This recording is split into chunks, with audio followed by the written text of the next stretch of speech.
नमस्कार। आज के इस खास बातचीत में आपका स्वागत है। आज हम एक अहम मुद्दे पर बात करने वाले हैं। बीमा सलाहकार, खासकर LIC एजेंट्स, उनके सामने एक बहुत बड़ी चुनौती होती है। रोज नए ग्राहक कहां से लाएं, कैसे मिलें। और आगे बढ़ने से पहले एक छोटी सी गुजारिश, अगर आप ऐसे ही जानकारी वाले टॉपिक्स पर और चर्चाएं सुनना चाहते हैं तो प्लीज चैनल को सब्सक्राइब करें, इस वीडियो को लाइक करें और हाँ, अपने दोस्तों और परिवार के साथ शेयर भी करें। आपकी छोटी सी मदद हमें बहुत मोटिवेशन देती है। तो चलिए वापस आते हैं मुद्दे पर। देखिए, किसी भी बीमा एजेंट की जो सफलता है वो इस बात पे बहुत निर्भर करती है कि उनके पास नए क्लाइंट्स, नए ग्राहक लगातार आते रहें। और ये सिर्फ लक की बात नहीं है। बिल्कुल नहीं, लक तो बिल्कुल नहीं है। ये एक पूरा सिस्टम है, एक सोची समझी रणनीति और रोज की जाने वाली छोटी छोटी कोशिशों का नतीजा है। इंतजार करना कि ग्राहक खुद चलकर आएगा, देखिए ये तरीका अब काम नहीं करता है। सही बात है। सफल एजेंट्स वो हैं जो रोज बाहर निकलकर मौके बनाते हैं, वो मौके का इंतजार नहीं करते। तो शुरुआत कहां से की जाए? मतलब सबसे पहला, सबसे बेसिक स्टेप क्या होना चाहिए? देखिए, सबसे आसान और सबसे भरोसेमंद शुरुआत होती है अपने जान पहचान के लोगों से, जिसे हम वार्म नेटवर्क भी कहते हैं। वार्म नेटवर्क मतलब आपका परिवार, दोस्त, रिश्तेदार, पड़ोसी, पुराने कलीग्स, ये वो लोग हैं जो आप पर पहले से थोड़ा भरोसा करते हैं। हाँ, लेकिन कई एजेंट्स यहीं थोड़ा हिचकते हैं। उन्हें लगता है कि कहीं रिश्तेदारी या दोस्ती में पॉलिसी बेचने की बात करना अजीब ना लगे। बिल्कुल, और ये झिझक वो समझ सकती हूँ, स्वाभाविक है। इसीलिए तरीका ये नहीं है कि आप फोन उठाएं और सीधे पॉलिसी बेचने लगे। अच्छा, तो फिर कैसे? तरीका ये है कि रोज मान लीजिए 5-10 ऐसे लोगों से आप कनेक्ट करें, बात करें, हालचाल पूछें और बातचीत में ही उनके जीवन के लक्ष्यों को समझने की कोशिश करें। जैसे बच्चों की पढ़ाई का क्या सोचा है, रिटायरमेंट की कोई चिंता या परिवार की सेफ्टी के बारे में क्या सोचते हैं। अच्छा, मतलब बातचीत का फोकस पॉलिसी न होकर उनकी जरूरतें होनी चाहिए। जैसे शायद ये कहना कि आजकल मैं परिवारों को उनके फाइनेंशियल फ्यूचर की प्लानिंग में हेल्प कर रहा हूं। क्या आप सुनना चाहेंगे कि आप अपने गोल्स के लिए कैसे और बेहतर प्लान कर सकते हैं? बिल्कुल सही पकड़ा आपने, एकदम यही। और इसी बातचीत से जुड़ा एक और बहुत जरूरी कदम है, रेफरल्स मांगना। हाँ, रेफरल्स। जब कोई क्लाइंट आपकी सलाह से खुश हो या आपकी बात उन्हें सही लगे तो उनसे विनम्रता से पूछें कि क्या वो ऐसे 2-3 और लोगों को जानते हैं जिन्हें शायद इस तरह की प्लानिंग से फायदा हो सकता है। आप देखेंगे धीरे धीरे यही जान पहचान वाले लोग आपके लिए एक रेफरल मशीन बन जाते हैं। ये तो हुआ वार्म नेटवर्क, मतलब जान पहचान वालों का दायरा। पर जाहिर है सिर्फ इसी पर निर्भर तो नहीं रहा जा सकता, बाहर निकलकर भी तो कोशिश करनी होगी। बिल्कुल, और यही आता है हमारा दूसरा तरीका, अपने समुदाय में, अपनी कम्युनिटी में एक्टिवली मौके तलाशना। इसे कह सकते हैं एक्टिव कम्युनिटी प्रोस्पेक्टिंग। मतलब जहां आप रहते हैं, काम करते हैं या रोज आते जाते हैं, वहां नए लोगों से जुड़ना। इसके लिए क्या करना होगा? मतलब क्या हर किसी से बीमा की ही बात करनी है? नहीं, हर किसी से सीधे बीमा की बात नहीं करनी, बस बातचीत शुरू करनी है। पहला कदम है कनेक्शन बनाना। हमेशा अपने साथ कुछ विजिटिंग कार्ड्स या छोटे ब्रोशर रखें। आप बाजार में हो, जिम में, किसी दुकान पर, अच्छा, या बच्चों के स्कूल में दूसरे पेरेंट्स से मिल रहे हो या अपनी सोसाइटी के पड़ोसियों से, बस बातचीत करें, अपना परिचय दें और अगर मौका लगे तो कॉन्टैक्ट डिटेल्स एक्सचेंज करें। मतलब रोजमर्रा की जगहों पर भी मौके ढूंढने। ये इंटरेस्टिंग है। रोज कितने लोगों से मिलना ठीक रहेगा? इसमें कोई टारगेट? हाँ, एक छोटा सा लक्ष्य रख सकते हैं। अगर आप रोज सिर्फ 3 से 5 नए लोगों से मिलने और उनका कॉन्टैक्ट नंबर लेने का टारगेट रखें। सिर्फ 3 से 5? सुनने में ये शायद छोटा लगे, लेकिन इसका असर बहुत बड़ा होता है। आप हिसाब लगाइए, रोज 5 नए संपर्क, मतलब महीने के 150 और साल के लगभग 1800 नए संभावित ग्राहक। सोचिए, इनमें से कुछ तो जरूर आपके ग्राहक बनेंगे ही। ये तो कमाल का गणित है। वाकई छोटे कदम बड़ा असर डालते हैं। और आजकल लोगों से जुड़ने का एक और बहुत बड़ा प्लेटफॉर्म है ऑनलाइन दुनिया। तो तीसरा तरीका शायद इसी से जुड़ा है। बिल्कुल, तीसरा तरीका है सोशल मीडिया और डिजिटल मार्केटिंग का स्मार्ट इस्तेमाल।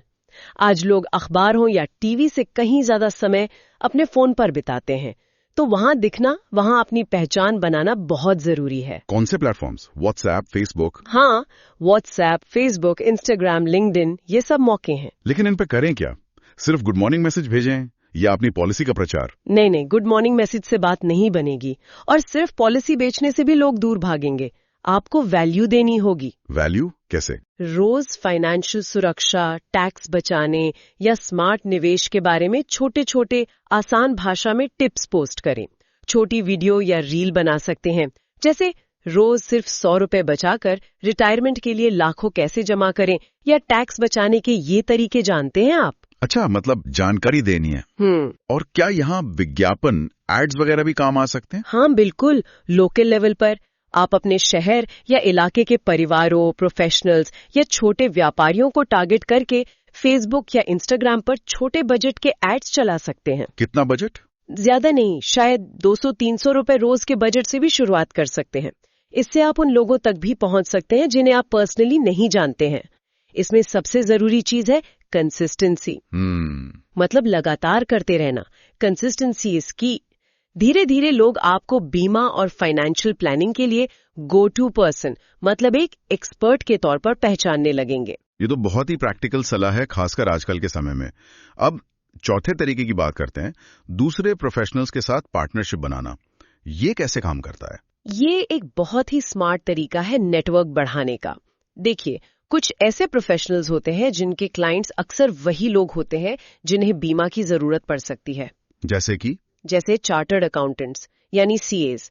इनके क्लाइंट्स टैक्स प्लानिंग और निवेश के बारे में सोचते ही हैं।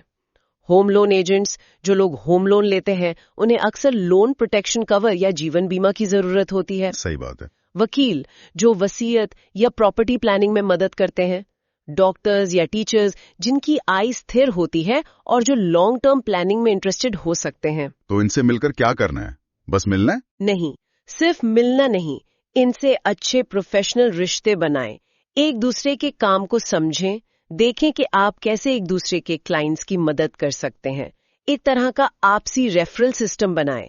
आप उनके क्लाइंट्स को बीमा समाधान दें और जरूरत पड़ने पर वो आपके क्लाइंट्स को अपनी सेवाएं दें। ये दोनों के लिए फायदेमंद सिचुएशन है, एक विन विन। हाँ, ये वाकई में एक सोचा समझा तरीका लगता है नेटवर्क बढ़ाने का। अच्छा, अब आते हैं पांचवें और शायद सबसे ज्यादा नजरअंदाज किए जाने वाले पहलू पर, फॉलो अप। अक्सर लोग यही मार खा जाते हैं ना? आपने बिल्कुल सही कहा। ये बहुत बहुत महत्वपूर्ण है। कई बार एजेंट्स ग्राहक इसलिए नहीं खोते कि ग्राहक ने ना कह दिया, बल्कि इसलिए कि एजेंट ने ठीक से फॉलो अप ही नहीं किया। पहली मुलाकात तो बस एक शुरुआत है। असली काम, असली रिलेशनशिप बिल्डिंग उसके बाद शुरू होती है। तो अच्छा, फॉलो अप कैसे करें? मतलब बार बार फोन करके कई क्लाइंट को परेशान तो नहीं करना है? नहीं, परेशान नहीं करना। मकसद परेशान करना नहीं, संपर्क बनाए रखना और वैल्यू देना है। ठीक है। सबसे पहले तो एक सिंपल सिस्टम बनाएं। एक डायरी या कोई ऐप जैसे गूगल शीट इस्तेमाल करें, जिसमें हर संभावित ग्राहक का रिकॉर्ड हो, कब बात हुई, क्या बात हुई और अगली बार कब संपर्क करना है। ठीक है। और रूल बना ले कि पहली मुलाकात के 3 से 5 दिन के अंदर एक बार फॉलोअप जरूर करना है। और उस फॉलोअप कॉल में क्या बात करें? वही पुरानी बात दोहराएं? नहीं, कोशिश करें हर बार कुछ नया वैल्यू एडिशन करने की। कोई छोटी सी सक्सेस स्टोरी सुनाएं, किसी पुराने क्लाइंट की, बीमा का कोई नया फायदा बताएं जो शायद पहली बार में डिस्कस ना हुआ हो, या बाजार की किसी ताजा खबर को उनकी जरूरत से जोड़कर बताएं। अच्छा। याद रखें, ज्यादातर लोग पहली बार में हाँ नहीं कहते। एक स्टडी बताती है कि अक्सर 4 से 6 बार सार्थक संपर्क, मीनिंगफुल कांटेक्ट करने के बाद लोग कोई फैसला लेते हैं। 4 से 6 बार? हाँ, तो एक डिसिप्लिन्ड फॉलोअप सिस्टम आपकी सफलता दर को, मैं कहूंगी, दुगना कर सकता है। सच में ये बहुत बहुत अहम बात है, निरंतरता और सही तरीके से फॉलो अप। ठीक है, अब छठे तरीके पर चलते हैं, रोज के स्पष्ट लक्ष्य, क्लियर डेली टारगेट्स तय करना। इसके बिना तो दिन कैसे बीत जाता है पता ही नहीं चलता, है ना? अगर आप रोज सुबह ये तय नहीं करेंगे कि आज क्या हासिल करना है, तो बहुत मुमकिन है कि शाम तक कुछ खास हासिल ना हो। हाँ, दिन बस निकल जाता है। बिल्कुल। इसीलिए लक्ष्य तय करना जरूरी है, और वो लक्ष्य मापने योग्य, मतलब मेजरेबल होने चाहिए। जैसे कि क्या लक्ष्य हो सकते हैं एक एजेंट के लिए? उदाहरण के लिए, रोज 5 नए लोगों से मिलूंगा या बात करूंगा, चाहे ऑनलाइन या ऑफलाइन। ठीक है। कम से कम 3 लोगों से फॉलो अप के लिए उनका फोन नंबर या कॉन्टैक्ट डिटेल लूंगा। ओके। रोज कम से कम 1 मीटिंग फिक्स करने की कोशिश करूंगा। ये छोटे छोटे लक्ष्य हैं, लेकिन जब आप इन्हें रोज रोज रोज पूरा करते हैं तो इनका क्यूमुलेटिव असर बहुत बड़ा होता है। इसका मतलब है कि रोज की छोटी छोटी जीत मिलकर महीने के अंत में एक बड़ी तस्वीर बनाती हैं। बिल्कुल। सोचिए ना, रोज 5 नए संपर्क मतलब महीने में 150। अगर इनमें से सिर्फ 20% भी मीटिंग में बदलते हैं तो वो हुई 30 मीटिंग्स। हाँ। और अगर उन मीटिंग्स में से मान लीजिए 30-40% भी पॉलिसी में कन्वर्ट होती हैं तो महीने की 10-12 पॉलिसीज। वाओ! ये एक साइकिल बन जाता है। Leads, meetings, presentation, policy, referrals और फिर नए लीड्स। ये पहिया घूमता रहता है। ये तो सफलता का एक पूरा सिस्टम बन गया दारुण। और अब आते हैं 7वें और आखिरी तरीके पर, इवेंट्स और नेटवर्किंग के जरिए अपनी विजिबिलिटी, अपनी दृश्यता बढ़ाना। बिल्कुल, मतलब लोगों की नजरों में रहना। एक कहावत है ना, out of sight out of mind. जो दिखता है वो बिकता है जी। ये यहाँ भी लागू होता है। आप जितने ज्यादा दिखेंगे उतने ज्यादा लोग आपको जानेंगे और जरूरत पड़ने पर आपको याद करेंगे। तो कहाँ देखें, क्या करें इसके लिए? अपनी लोकल कम्युनिटी में एक्टिव रहें।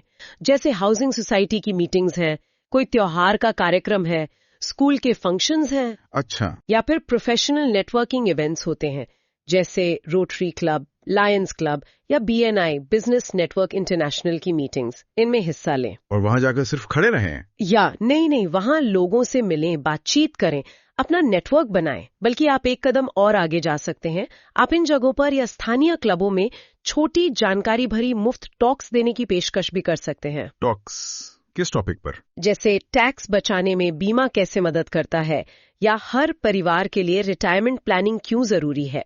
ऐसे टॉपिक्स पर छोटी 15-20 मिनट की टॉक्स। इससे लोग आपको एक सब्जेक्ट मैटर एक्सपर्ट की तरह देखते हैं।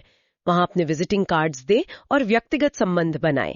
आप देखेंगे हर ऐसा इवेंट आपको आसानी से 5-10 नई लीड्स दे सकता है। ये भी एक अच्छा आइडिया है अपनी पहचान बनाने का। तो अगर हम संक्षेप में देखें, ये 7 तरीके, अपना वार्म नेटवर्क यूज करना, कम्युनिटी में एक्टिव प्रोस्पेक्टिंग, सोशल मीडिया और डिजिटल मार्केटिंग, प्रोफेशनल्स के साथ पार्टनरशिप, मजबूत फॉलोअप, डेली टारगेट सेट करना और इवेंट्स व नेटवर्किंग से विजिबिलिटी बढ़ाना।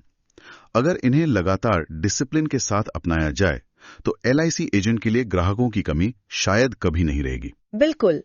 और सबसे जरूरी बात जो याद रखनी है वो है निरंतरता, कंसिस्टेंसी। रोज सिर्फ 5 नए लोगों से मिलना सुनने में भले ही छोटा लगे, लेकिन ये साल में 1800 से ज्यादा नए अवसर पैदा करता है। 1800? हाँ, सफलता एक दिन का खेल नहीं है। ये रोज की छोटी छोटी सही आदतों का, सही एक्शंस का नतीजा है। जो एजेंट इस सिस्टम को समझ लेते हैं और अपना लेते हैं, उनकी आय, उनकी तरक्की, उनकी पहचान, तीनों चीजें बढ़ती हैं। आज की बातचीत वाकई बहुत ही काम की और आंखें खोलने वाली रही। ये समझना जरूरी था कि नए ग्राहक ढूंढना सिर्फ भाग दौड़ नहीं है, बल्कि एक स्मार्ट और लगातार चलने वाला प्रोसेस है। अब हमारे सुनने वालों के लिए एक सवाल है। हमने आज ग्राहक खोजने के 7 तरीके डिस्कस किए। आपको इनमें से कौन सा तरीका अपने लिए सबसे ज्यादा प्रैक्टिकल या असरदार लगता है और क्यों लगता है? अपने विचार नीचे कमेंट सेक्शन में हमारे साथ जरूर साझा करें। हमें आपके विचारों का इंतजार रहेगा। अगली बार फिर मिलेंगे एक और दिलचस्प विषय पर गहराई से बात करने के लिए। तब तक के लिए धन्यवाद।